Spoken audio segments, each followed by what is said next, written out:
For Inside Carolina, I'm Taylor Vippolis, and you're listening to this podcast, which is a part of the Inside Carolina Podcast Network. So first off, thank you for being here. If you haven't already, be sure to subscribe to Inside Carolina wherever you get your podcasts or on YouTube if you're watching, so you never miss any of the content our team at IC puts out. It hardly takes any time, and it helps us out a great deal.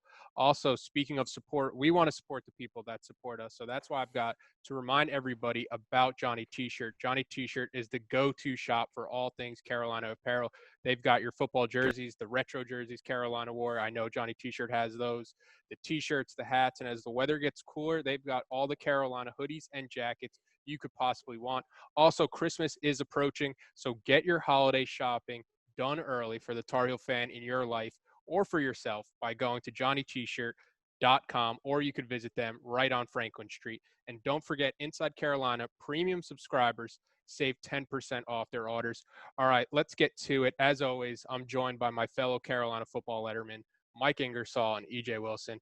Guys, in a game unlike anything I've ever seen before, Carolina beats Wake Forest 59-53 after scoring 35 unanswered points in that second half to complete a 21-point comeback.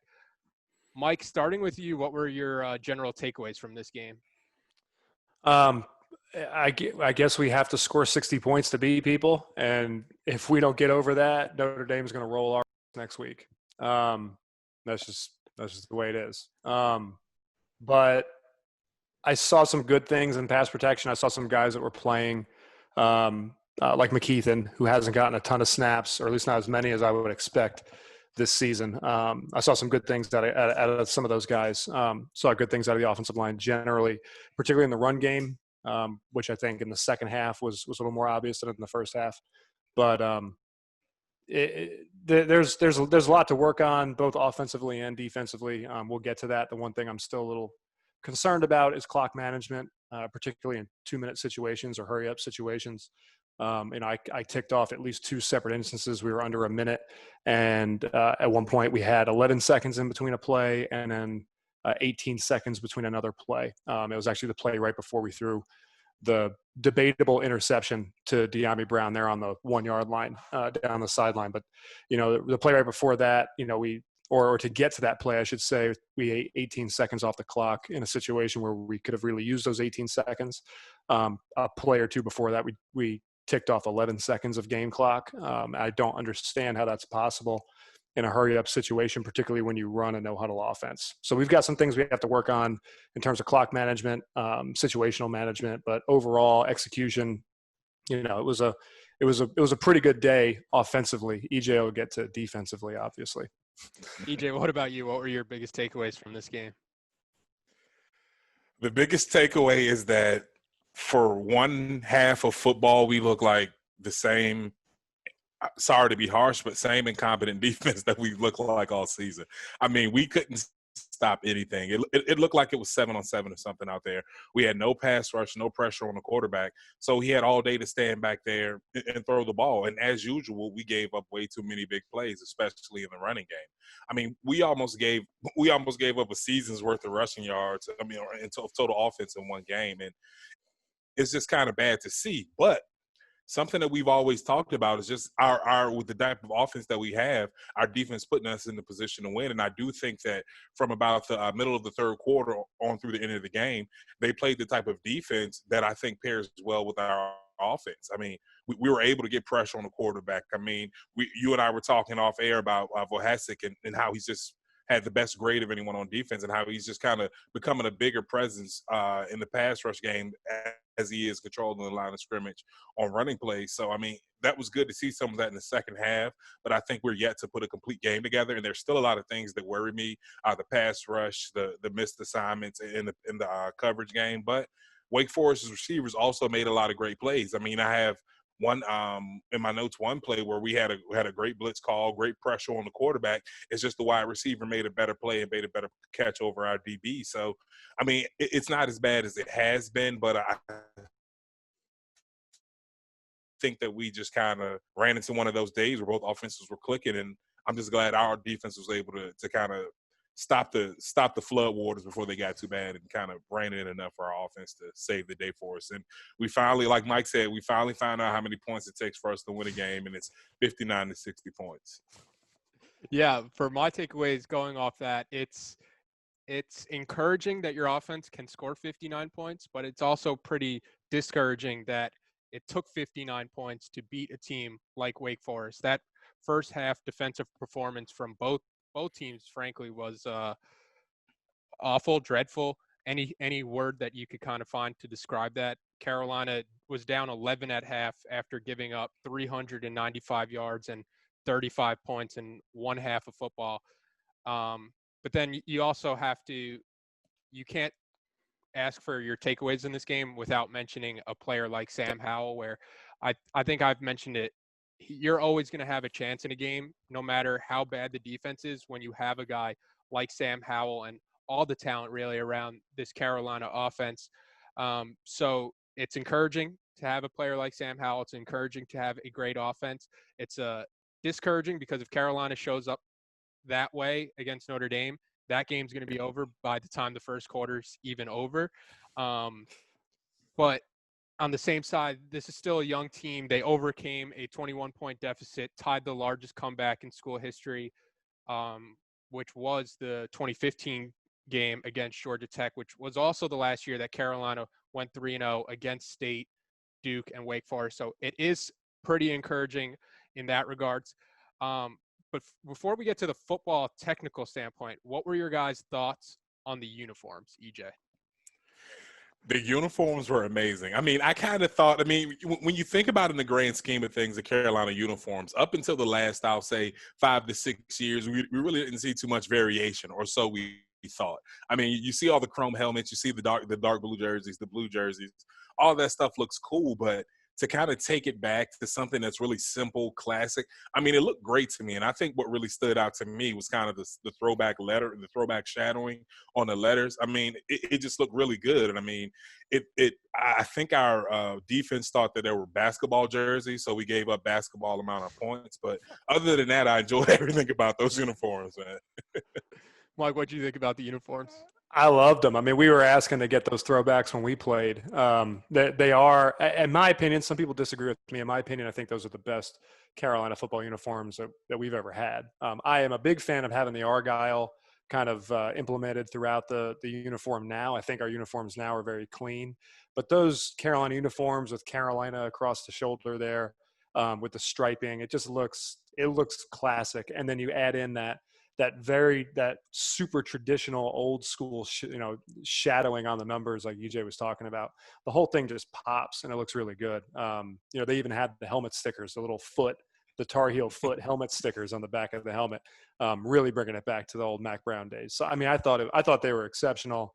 I'd like to see them more often. I wouldn't at all hate it if we pulled a Virginia Tech and left the modern uniform trend behind and started adopting our throwbacks as sort of our primary uniforms and just worked off of those for a few years.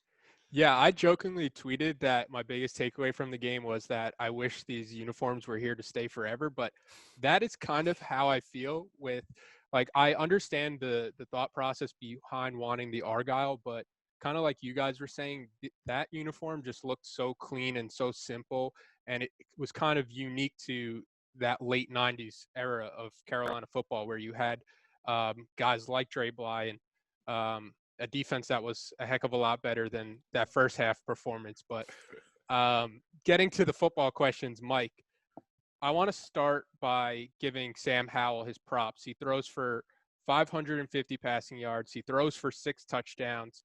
He has the game-winning rushing touchdown. Both the passing yards and passing touchdowns were school records. It's an ACC record for most total touchdowns from a quarterback. How do you try to put into words the performance that we saw from Howell on Saturday? I mean, it was near perfect. It was record-setting. It was extremely impressive for a sophomore who's put up pretty impressive performances before. And it seems like every single week we're talking about with Sam, we're looking at, early in the year it was 200 some odd yards here, 200 some odd yards there. But, those were as I'm seeing now, flukes, maybe just the product of a weird off season, like we talked about those first couple of weeks. What we're seeing now is, record-setting Sam Howell, 300, 400, 500 yards a game, like we saw last year as a freshman. We're starting to see more of that now as a sophomore. And it's really, it's encouraging. It's exciting to know that we've got another year of this. You always wonder, or you worry, I guess, with a guy like that. What happens if he doesn't have the pieces around him that he currently has? What if he doesn't have the talent in the backfield that he currently has with Carter and Williams? What if he doesn't have some of the receiver support that he's got on the outside right now? Is he still the same player? I think next year we're going to find out. We're gonna know how good Sam Howell really is next year, because I'd be willing to bet that Diami's gone, Daz is gone, Carter's gone, Williams gone. He's going to lose a lot of pieces. Hopefully, this being a freebie year, Bo Corrales will be back after being injured for most of the year. Bo is a great possession receiver. He's a big help for him. I think that British Brooks is going to be a very good player in that backfield, but we've grown so accustomed to seeing so much production around Sam that I think complements him well and opens the door for him to do amazing things like we saw against Wake Forest.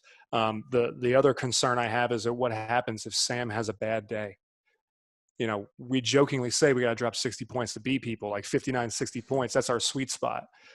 But what happens if Sam's having a kind of day where we're only putting up 17 or 21 points? Can we beat a team in a low-scoring game? And I don't know that we can assume that any game with us would be a low-scoring game. With all due respect to the guys that are out there humping it and doing their best on defense, the production is just not there right now. Going in this last little stretch of the season, these final 3 games, I don't know if this defense is capable of holding people under 21 points. Certainly, I don't think Notre Dame is going to be that team. I don't think Miami is going to be that team. Maybe Western Carolina, they can hold under 21 points. But, a team like Syracuse, Wake Forest is very good offensively, right? They still should not have put up over 50 points on our defense, right? And we needed a performance like we saw out of Sam to pull that game out. What happens when Sam's having an off day? He's human. He's a football player. He might get sick. He might get injured. He might just be having a rough week. What happens if we don't have him? Do we have the pieces around him that can pick up the slack? I'm not so sure about that. I think the offense begins and ends with Sam. And without that safety valve, without that stellar quarterback play, I'm concerned at our ability to produce and ultimately dig out a game. Yeah, to answer that question, no, I don't think this Carolina team can survive a game without Sam Howell right now. And looking at his weapons coming back, you should have a guy like Bo Corrales. It's going to be interesting to see what Diami Brown does, but I think right now, in my opinion, he would be leaning towards leaving just because of how productive he's been. Javonte, Michael Carter, we've kind of talked about that we think they're going to go, but you do have a guy like Emory Simmons waiting for more opportunities. You have a guy like Joffrey Brown waiting for more opportunities. But Josh Downs, Ray Rose. Downs, yeah, there is a ton of talent, and we've seen that the problem for Carolina teams hasn't been recruiting the skill positions. Like if this team is going to struggle, you wouldn't think it's going to be coming from those spots. But 2 stats I had that I wanted to mention before going to EJ and talking about this defense. Through their first 21 games, Sam Howell has 6,272 passing yards, compared to Trevor Lawrence has 4,581 passing yards. Sam Howell, 66 touchdowns, 13 interceptions. At this point, Trevor Lawrence had 45 touchdowns, 10 interceptions. Now, the biggest difference is Sam Howell's 13-8 through those 21 games, and a guy like Trevor Lawrence was 21-0. But I don't think you could really use the records to fully tell the story, because if this Carolina team doesn't have Sam Howell, kind of like I mentioned, this team's probably not even 500. This is a team that won 5 games in 2 years before he got there.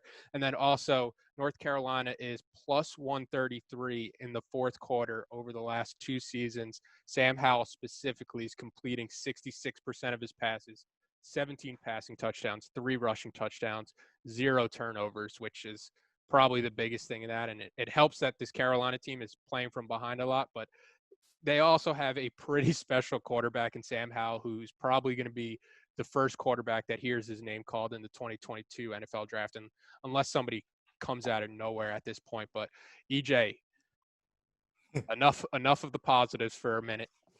It's worrying that Carolina's offense has to put up the numbers it did. Bring us back to earth, EJ. But Yeah, I that will. was the only reason this was a game was because the defense gave up 35 points and 395 yards in that first half, like I mentioned.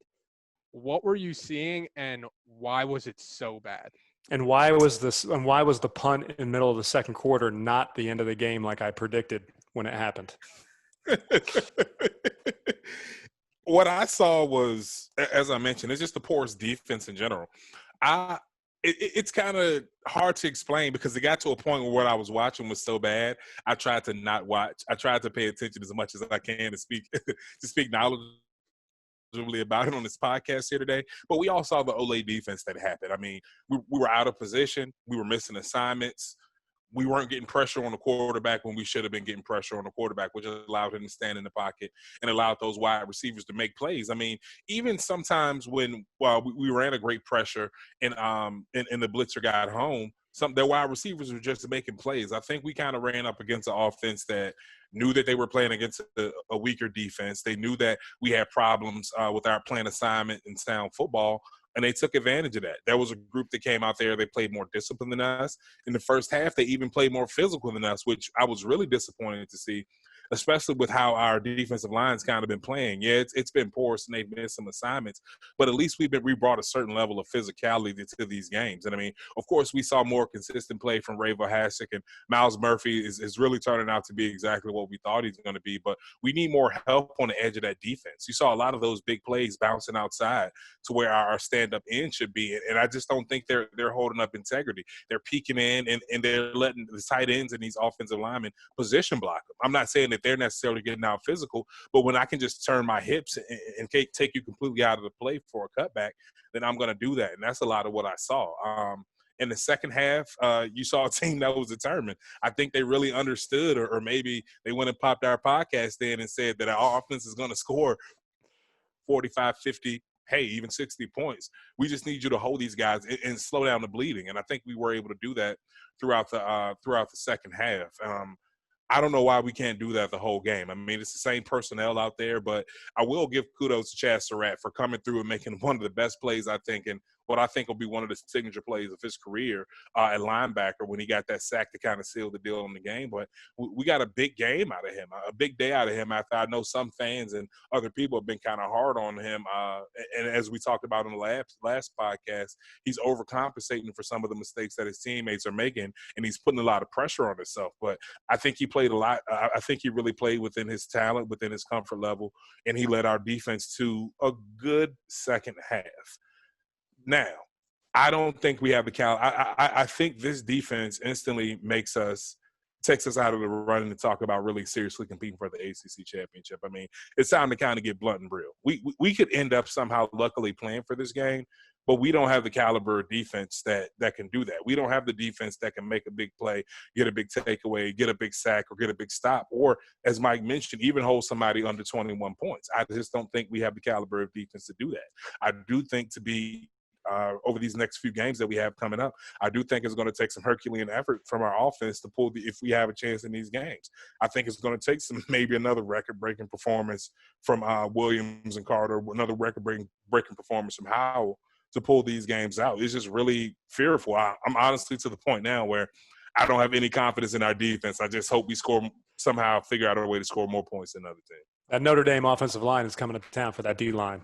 Oh, yeah. And that Notre Dame offensive line is real. No, listen, I'm very critical of offensive linemen. That Notre Dame offensive line, from left tackle to right tackle and everybody in between, those kids can play, and they're big. And, I mean, you saw what they did to Clemson with a slightly depleted defensive line.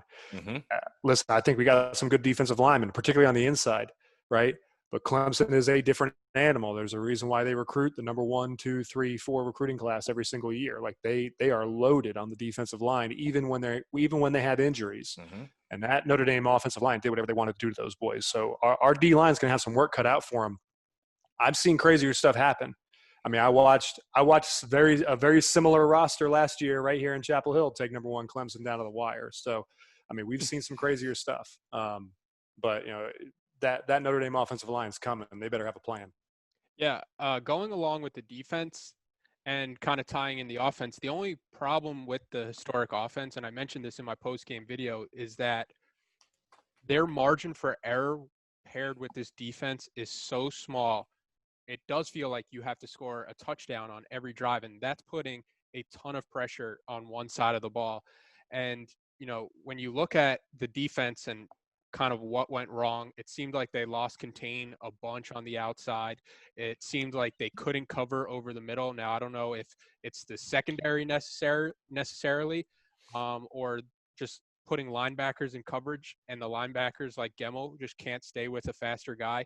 But something changed where you take out Day Hollins, Day Hollins, you take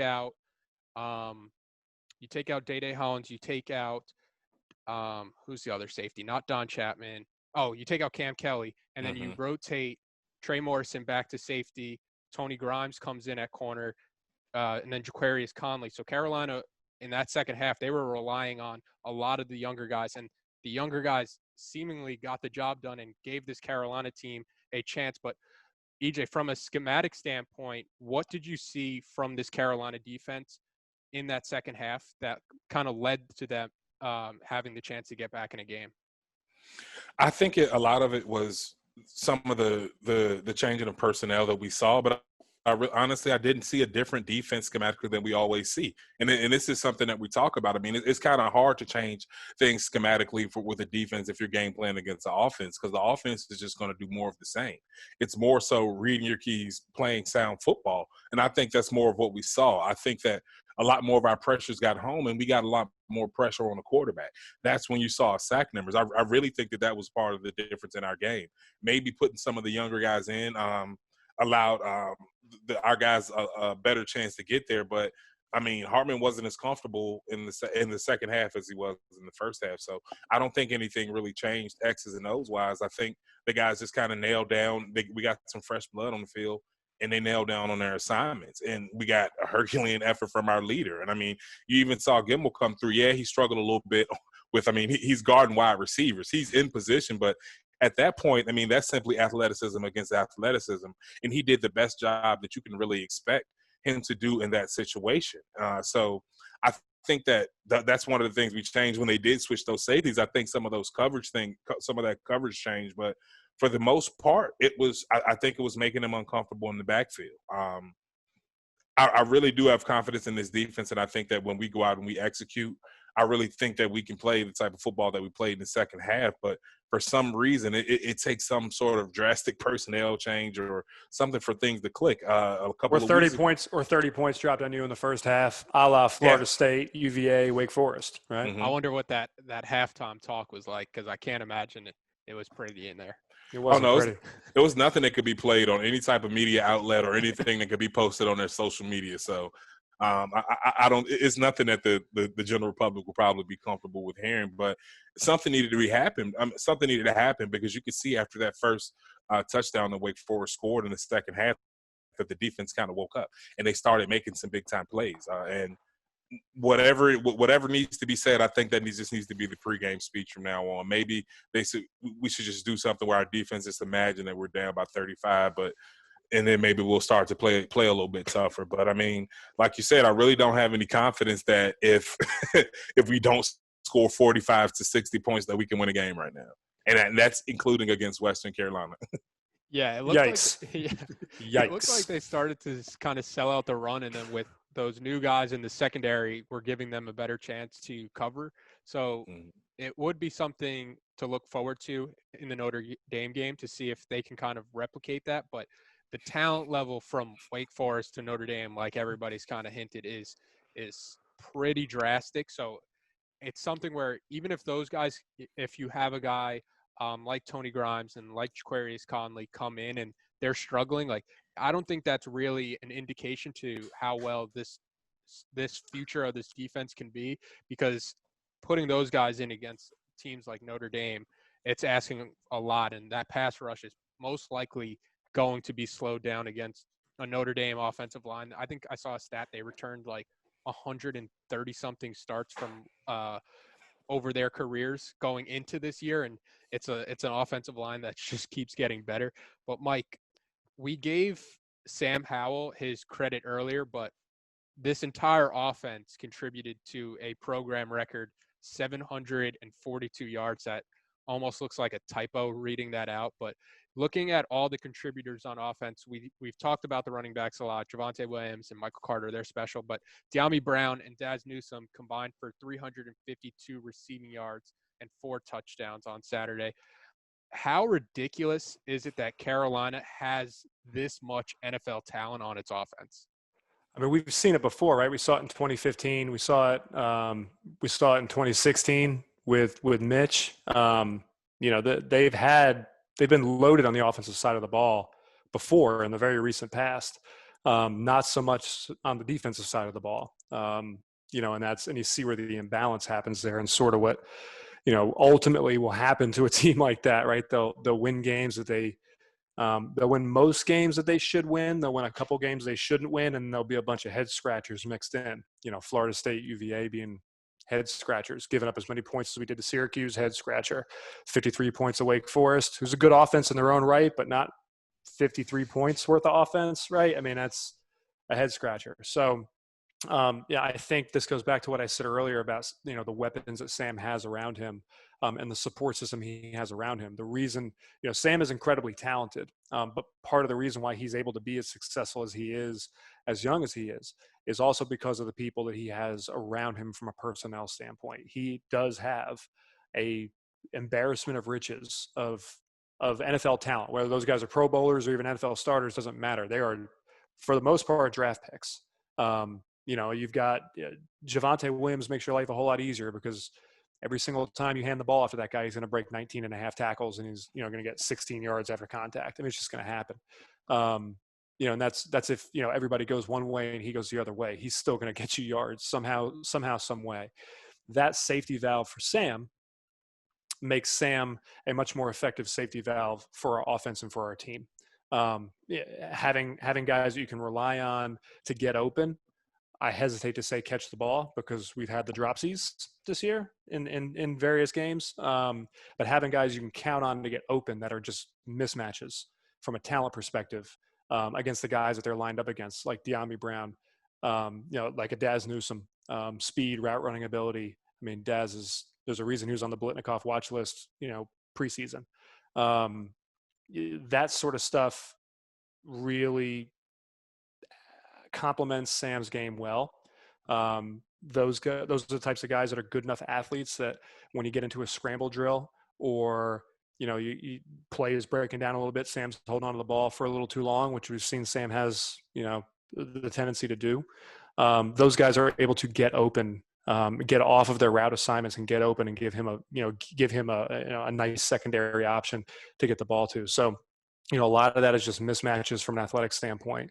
I think you hit on a great point that, he's got all this NFL talent around him.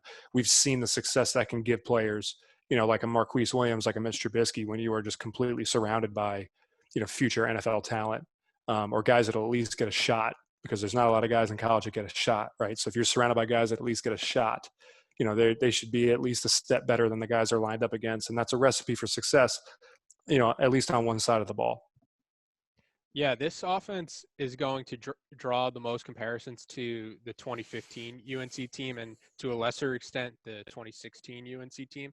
But where this team just feels different and feels like a step above that team is that some of these players, every time they touch the ball, it almost feels like you're expecting them to take it for a touchdown. Like every time the ball's in Daz Newsome's hand, it feels like he's going for 6.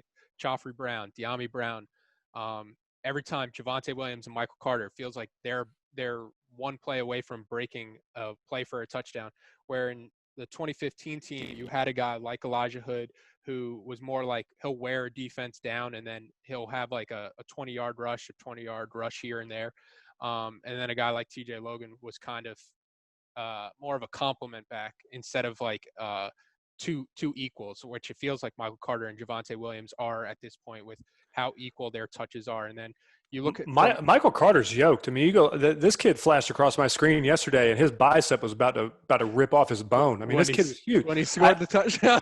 Yeah, I mean, and I don't think that's, they talk about thunder and lightning with these guys. You hear that comparison a lot. That's kind of the cliche comparison when you got a solid running back duo. But I mean, both these guys are power backs when they want to be. I mean, Michael Carter is a big dude. He's much bigger than he was last year.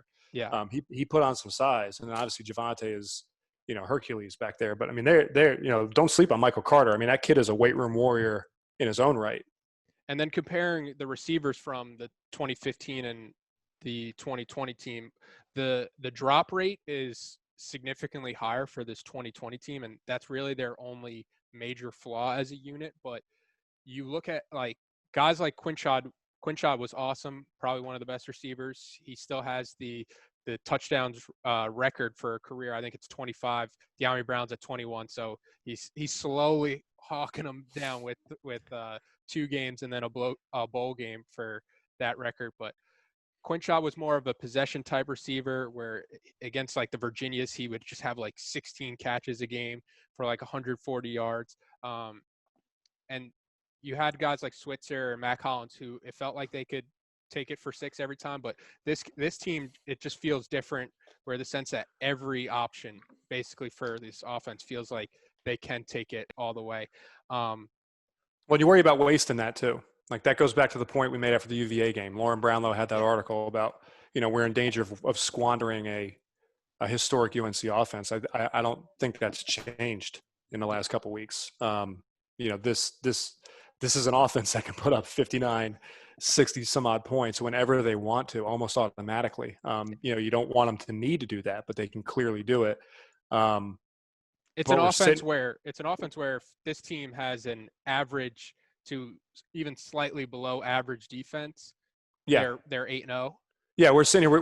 That's what was my next point. We're sitting here with 2 losses that we shouldn't have. And frankly, if we were undefeated, I don't know that we're better than the number 20 team in the country from an overall talent standpoint. Our special teams has got awful. They managed to get off the field yesterday without any major blunders, but coverage teams still aren't great. It's not something that gets a lot of attention, but our coverage teams aren't great. So there's issues here that really concerns me, that we are seeing an offense that could set a lot of records and make a lot of noise on the national stage. And they're obviously not going to have that opportunity now because they're going to have at least 2 losses at the end of the season.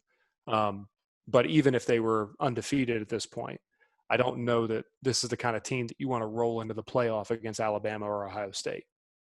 Yeah, people not yet. They can be, but not yet. People have either like tweeted at me or replied to tweets saying like, why isn't Javonte Williams and Sam Howell and the Heisman conversation? They're not going to give it to a team that's going into mid-November unranked with 2 losses. Correct. They're not even going to be playing in the conference championship most likely. But Mike, a follow-up question I had for you for this offense is you have all this talent, and at the same time you have a former walk-on. I believe he was on scholarship last year. I don't know if he's been placed on scholarship for this year. Kieran Johnson starting at center, which was a pretty tall task, replacing a guy who's been as steady as Brian Anderson, who was out injured. How do you think Q did, and how do you think the offensive line played overall? Brian was out with an ankle, right? Yeah. Well, what's he doing in full pads, staying on the sideline for 3.5 hours? Isn't that bad for an ankle? That's a side point. It's just something I noticed in the game. I was like, what's this guy doing? I think he went through warm-ups, and it was heavily taped. So I trust Sioka. I trust all those guys. I trust Luke there in the training room. I just seemed weird. It was probably more of an emergency situation. Yeah, maybe we don't have him out there standing on that ankle that was so bad he couldn't play the game. No, but I mean, having Kerryon come in at center was huge. I actually watched him from the beginning of the game on, and I thought for the most part he played pretty well. There was some rust there. There were some issues just from having not gotten a ton of snaps. There was also some shuffling that happened there on the inside, on the interior of the line that might have contributed to him not looking as good as he could have. But I think overall he played well. The one thing I did notice that was pretty obvious early on was that the shotgun snaps weren't getting back there as crisply or as fast. Now, there weren't issues. They weren't errant. right? They weren't over here. They weren't low. They weren't high. They were where they needed to be. There wasn't a ton of zip on them. It wasn't the same zip that you'd see from Brian Anderson. And that's the one thing that when you watch a center rotate out and a new center come in, you should always pay attention to for the fans, right? Watch the snap exchange. Even where there's not a muffed snap or a bad snap, so I'm swatting bugs out of my face here for those watching on YouTube. Wherever there's not, even when there's not a bad snap or something that results in a turnover, right, and the ball goes on the ground, snap timing or a slightly off snap, right, where quarterback's got to get his hands back on the ball, or maybe he has to stay in there a little bit longer because the ball's not being snapped back there as quickly as normal, or as quick as he's used to, will throw the timing of an entire play off. These are the sort of things, small things, that ultimately have a big ripple effect on the execution of a play, and that can ultimately stall out an entire drive. I didn't see that. That wasn't a concern. Well, I guess I should say that was a concern I had in the beginning. It was ultimately alleviated after the first couple series when I saw that there weren't going to be exchange problems between Sam and Kerryon. So I thought overall he did a good job. I think it's important that you have a guy like that can rotate in. He just got more game experience than I think he's had, this whole year so far. He's a guy that if Brian goes down, or if he's still down with this ankle, I'm comfortable having him line up next week and play, against Notre Dame, which I think a lot of the thinking might have been, let's get Brian as healthy as we can now, sit him against Wake, a game we should win, although we almost didn't. Sit him against Wake, and then we've got him healthier for Notre Dame when we really do need him. The other, secondary benefit is that if Brian's not able to go, you now got a kid in there who's got a full game of experience beforehand, a full game of rapport built up with his quarterback in terms of snap exchange, and the guys that are playing alongside him on the offensive line. So you got a little more continuity there. You can feel more comfortable and more confident with that offensive line combination rolling out there against Notre Dame next week. For the people who are just listening to this podcast, you're missing a visual masterpiece being put on. Mike was swatting flies. My dog was in the picture before. Just trying to keep it a little professional. EJ just looks like EJ. Take that as you will. But EJ's EJ, going back to you, I had mentioned earlier in the second half, it looked like, just to me, Carolina was selling out to stop the run, and the D-line started getting more penetration, and they started getting a pass rush, and it's going to open up a game for Chaz Surratt, like you mentioned earlier. And I just wanted to include his stats, including his game-stealing sack where he took the bow to the crowd, which I thought was a pretty awesome moment. He had 14 tackles, 2 tackles for a loss, and he had that sack. He played all 95 snaps on defense. Going more in detail, what did you think of his performance on Saturday? I thought it was absolutely amazing. I thought you saw a lot of him helping a lot of guys out, get guys in a position, and I think that I think that his adjustment and knowing that he has to compensate for everyone, I think he intensified his awareness. It just seems to me that he had a better flow and a better understanding of what was going to happen. I think that maybe when they went back in the second half, there was some lineup or adjustment or lineup or just positioning stuff that was done.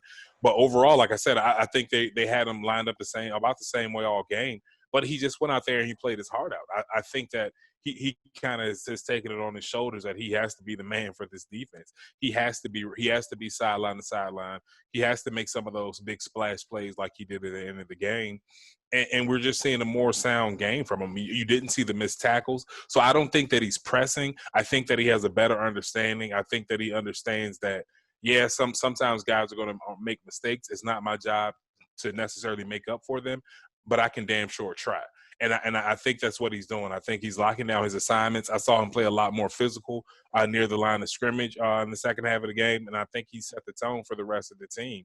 And you saw a lot more push, a lot more knockback by our defensive linemen.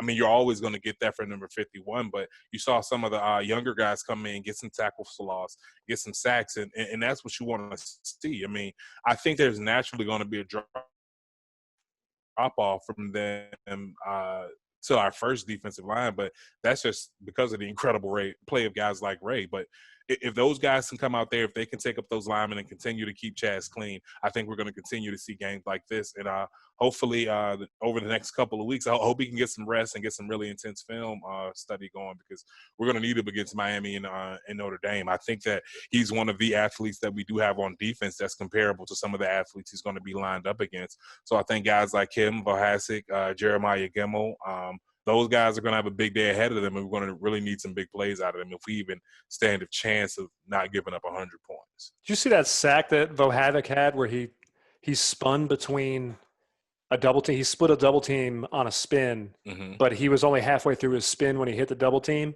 and then just basically walked backwards through the double team and then got a sack. That's what you call a jumbo athlete, Mike. That's what you call an EJ Wilson spin move.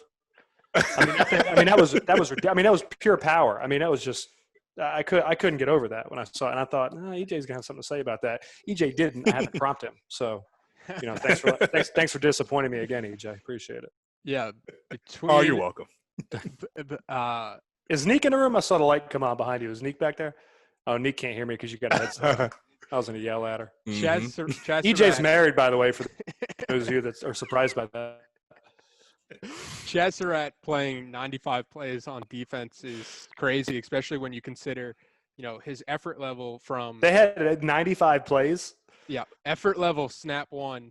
That's a lot of not executing. To still be able to turn it on the way he was able to in that second half and start creating that pressure, which kind of opened up the game, that was huge for Carolina. And EJ, with your experience – having been in locker rooms and having played on some good Carolina defenses and going on and playing in the NFL, this is a young and inexperienced defense that has struggled, to say the least, at times. How important is it for them to have a player like Surratt that they can look to and try to follow his lead when you see a guy who's that good working that hard all the time? Well, the good news here, if I can interrupt, is that they're getting 100 plays of game rep practice every single week, apparently. Sorry, go ahead.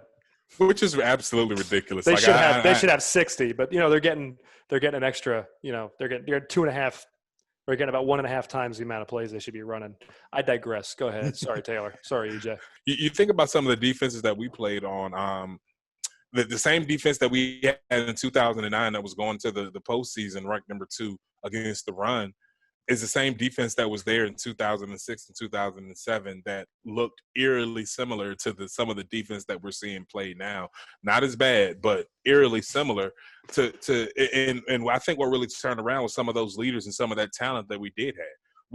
We had Tremaine Goddard, who was one of the best players in North Carolina high school football history and was an outstanding player for us at UNC. He was that leader for us. I mean, he was only a year ahead of us, probably 2 years for some of us redshirt guys, but for a long time, he was a really talented player on a not-so-good defense. So he was able to kind of keep our heads up. We saw him going out there selling out even though we were down sometimes 30, 40 points, but he was still going out there and playing his heart out and still sacrificing himself, even though he had NFL aspirations. So I think that he's going to set the tempo and set the example for some of those future leaders. And when he's gone on and doing great things in the NFL, the guys are going to remember the example that he set, and they're going to set the example for those young guys coming on. And that's when you're going to start to see a change in some of the culture and how defenses played at Carolina, because it seems like over the last 5 or 6 years, there's just not a culture of defense. I mean, we've had some guys who've been drafted into the NFL who are on rosters right now, some who are even starter, who are in this defense. So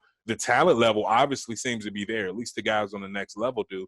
But I think defense is an attitude and a culture.